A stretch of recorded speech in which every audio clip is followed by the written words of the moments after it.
안녕하세요. 오늘 제목은 파산 선고를 받으면 할 수 없는 세 가지입니다.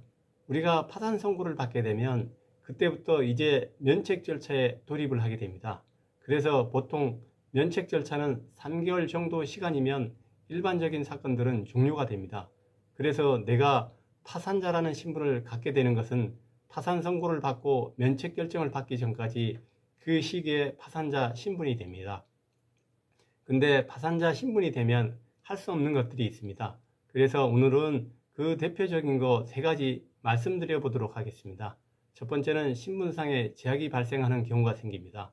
채무자회생법 제32조 2 규정에는 누구든지 이 법에 따른 회생 절차, 파산 절차 또는 개인희생 절차 중에는 있다는 이유로 정당한 사유 없이 취업의 제한 또는 해고 등 불이익한 처우를 받지 아니한다고 규정을 포괄적으로 두고 있습니다. 그런데도 불구하고 지금도 많은 개별법에서 신분상 제약을 두고 있는 법들이 많이 있습니다. 대표적으로 공무원이 될 수 없고 변호사, 공인회계사, 법무사, 변리사, 보험설계사도 할 수 없고 아이 돌보미도 할 수 없습니다. 심지어 일반 경비원까지도 할 수 없고요. 근데 드디어 그 중에서 자격 제한 규정을 삭제하는 법률이 국회 본회를 통과한 것이 있습니다. 경비원입니다. 경비지도사도 마찬가지로 이제 할 수 있게 됐습니다. 다른 상임위에서도 법률 개정안이 논의되고 있는데요. 아이 돌보미도 조만간 국회 본회의 통과가 예상이 됩니다.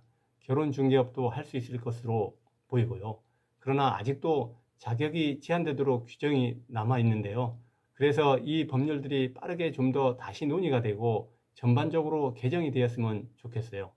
해당 업종에 일을 하고 계시는 분들은 큰 문제가 될 수 있습니다.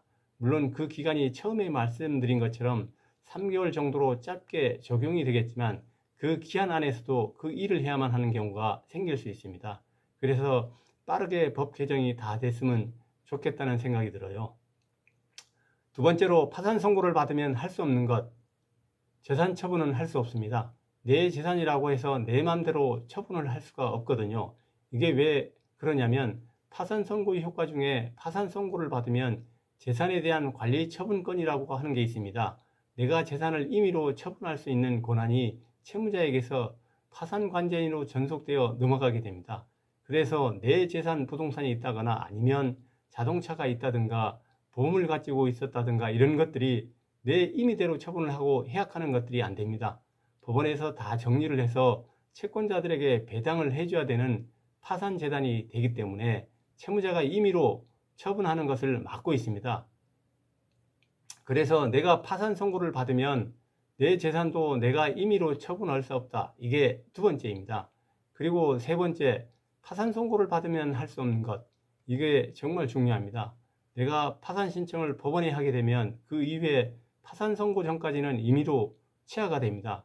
그런데 파산 선고가 나버리면 취하를 할 수 없습니다.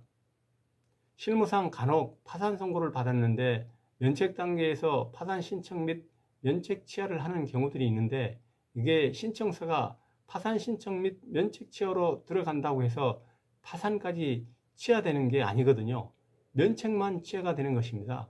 근데 이럴 때 문제가 뭐가 발생하냐 하면 취하가 되었으면 되는 거 아닌가 생각하실 수 있는데 파산 선고는 취하가 되지 않고 면책만 취하가 되면 어떤 문제가 발생하느냐, 다음에 내가 파산 신청을 지금 발생한 그 채무에 대해서 다시 신청하는 것이 어려워질 수가 있습니다. 이게 제도의 파산이라는 부분입니다. 물론 최근에 서울회생법원에서 변화가 생겨나고 있고 이게 좀 더 일반적으로 적용이 되어야 될 것 같지만 지금 현 상태에서는 내가 면책 진행 중에 파산 선고에 면책을 취하했다 그랬을 때는 그 해당 채무에 대해서는 동일한 파산을 원인으로 다시 신청하는 게 안 됩니다. 신청하는 기회를 잃어버리게 될 수가 있거든요. 그래서 이거 상당히 조심하셔야 됩니다. 그래서 내가 파산 신청을 할 때 꼭 전문가와 꼭 상의를 해서 면책 단계에서 우리가 문제가 될 수 있는 부분이 없는지 이걸 꼭 검토해 보셔야 됩니다. 중간에 내가 취하를 한다는 얘기는 진행 중에 뭔가 문제가 발생했다는 것이거든요. 그런데 그 문제가 커서 문제를 받을 수 없는 사정이 되니까 취하를 하시게 되는 겁니다.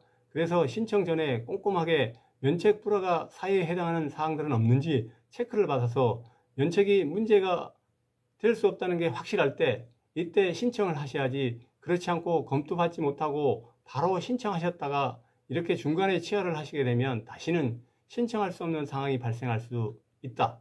이렇게 알고 계시면 될 것 같습니다. 정리를 해드리면 파산 선고를 받으면 채무자가 할 수 없는 세 가지. 첫 번째는 신분상 제약이 아직도 많은 개별 법령에 남아 있습니다. 그리고 두 번째는 재산을 내 마음대로 처분할 수가 없어진다. 세 번째는 파산 선고가 난 이후에 취하를 할 수가 없다. 그래서 면책 불허가 사유가 없는지까지 꼼꼼하게 검토를 받고 신청하셔야 된다. 이 세 가지를 말씀드렸습니다. 오늘 영상도 여러분께 도움이 되셨다면 다음 시간에도 좋은 영상 잘 준비해서 다시 찾아뵙도록 하겠습니다. 감사합니다.